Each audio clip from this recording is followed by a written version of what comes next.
Students, कल हमने ईसा मसीह वाले पाठ में उसके जन्म की कहानी पढ़ी थी कि कैसे ईसा मसीह का जन्म हुआ था, कैसे जो है उनके लिए जन्म से पूर्व ही भगवान की भविष्यवाणी हो गई थी। अब आज हम पढ़ेंगे कि बालक जीसस में कैसे गुण थे और वो किस स्वभाव के थे। तो बालक जीसस में महापुरुष बनने के पूरे लक्षण थे, अर्थात उनमें बचपन से ही इन लक्षणों को परिलक्षित होते हुए देखा था। वे धर्म की बातों में रुचि लेते थे, अर्थात वे धार्मिक प्रवृत्ति के बच्चे थे, धर्म की बातों में अधिक इंटरेस्ट रखते थे। वे तीव्र बुद्धि, शांत, नम्र और मृदुभाषी थे, अर्थात ये उनके व्यवहार की और स्वभाव की विशेषता है कि वो बुद्धि उनकी क्या है, तीव्र थी, लेकिन वो शांत स्वभाव के थे, नम्र थे और मृदुभाषी थे। भाषा उनकी क्या है, मृदु थी, सभी के साथ उनका नर्म व्यवहार था। जो जो ईसा बड़े होते गए त्यों त्यों उनकी प्रवृत्ति संसार से हटकर ईश्वर की ओर होती गई, क्योंकि सबसे पहले यही बताया गया है कि वो धार्मिक प्रवृत्ति के थे।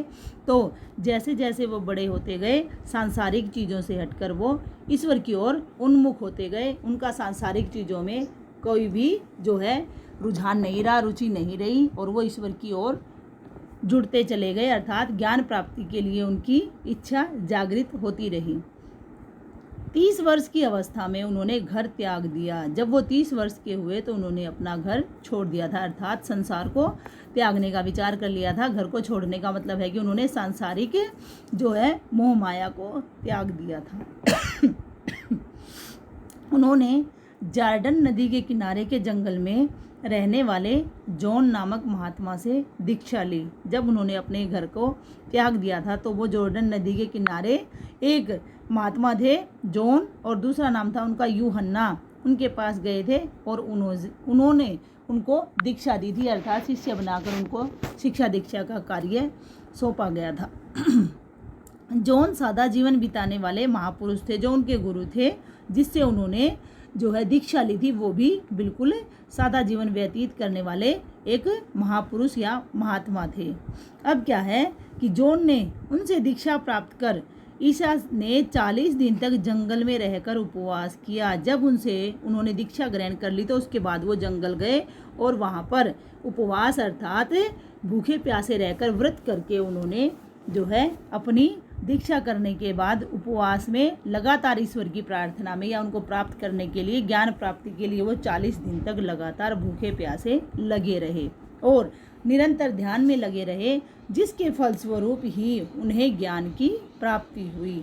इसके पश्चात ईसा ने अपना पहला उपदेश एक पर्वत पर दिया। जब उन्हें ज्ञान की प्राप्ति हुई तो उसके बाद उन्होंने अपना एक उपदेश या संदेश जो है एक पर्वत पर दिया था, क्योंकि ज्ञान प्राप्ति का मतलब है कि उन्होंने कुछ ना कुछ भगवान के बारे में जान ही लिया था, क्योंकि वो संसार को त्याग चुके थे और उनका जो है सारा ध्यान ईश्वर की ओर हो गया था। तो उन्होंने लोगों को एक उपदेश दिया।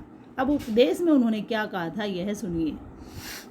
उपदेश में उन्होंने कहा, धन्य हैं वे लोग जो नम्र रहते हैं, क्योंकि पृथ्वी का राज्य उन्हें ही मिलेगा। अर्थात उनके उपदेश के अनुसार जो लोग नर्म तरीके से रहते हैं, लड़ाई झगड़ा नहीं करते हैं, शांत तरीके से रहते हैं, पृथ्वी का राज्य अर्थात पृथ्वी पर उन्हें ही सबसे अधिक स्थान या सम्मान मिलेगा। दूसरा, धन्य हैं वे जो हृदय से पवित्र हैं, क्योंकि उन्हें ही ईश्वर का दर्शन प्राप्त होगा। पवित्र का मतलब है कि जिनके मन में दूसरों के लिए कोई ईर्ष्या या जलन की भावना नहीं है, वो सभी का भला सोचते हैं, किसी की बुराई नहीं करते हैं। तो ऐसे व्यक्ति जो हृदय और मन से पवित्र हैं, उनको ही ईश्वर का दर्शन होगा, अर्थात ईश्वर प्राप्ति उन्हीं लोगों को होगी।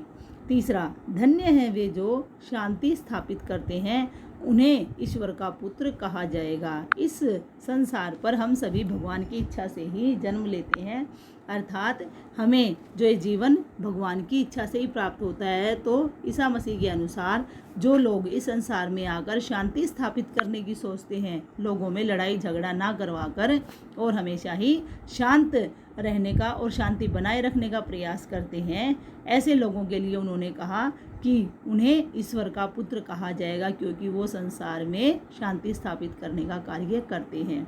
अगला, अपने शत्रुओं से भी प्यार करो, जो तुम्हें कोसते हैं उन्हें आशीर्वाद दो, जो तुमसे घृणा करते हैं उनकी भलाई करो, और जो तुम पर अत्याचार करते हैं उनके लिए प्रार्थना करो। तो ईसा मसीह बिल्कुल ऐसे ही थे। वो शत्रुओं से भी प्यार करते थे, जो उन्हें कोसता था उन्हें भी आशीष और आशीर्वाद देते थे, घृणा करने वालों की भलाई करते थे, और अत्याचार करने वालों के लिए भी प्रार्थना करते थे। फिर अगला, दान गुप्त रूप से दो, अर्थात ऐसा दान करो किसी को भी पता ना लगे कि आपने किसी के लिए कोई उपकार का कार्य किया है। फिर अंतिम जो उनका उपदेश था वो था, यदि तुम अपने साथी मनुष्यों के अपराध क्षमा करोगे तो ईश्वर तुम्हारे अपराध भी क्षमा कर देगा। अर्थात यदि कोई आपके सामने गलती कर देता है या आपके साथ कोई गलत व्यवहार कर देता है तो आप उसे क्षमा कर देना। इससे जो है भगवान आपके सारे अपराध क्षमा कर देगा। तो इस प्रकार जो है उन्होंने जंगल में दीक्षा और उपवास के बाद लोगों को ये उपदेश दिए थे, और वास्तव में ये उपदेश अगर हम भी ग्रहण करें तो बहुत ही अच्छे हैं, इनसे शिक्षा भी मिलती है। तो आज इस पाठ में हम इतना ही करेंगे, कल हम इससे आगे पढ़ेंगे। आपका दिन शुभ हो। धन्यवाद।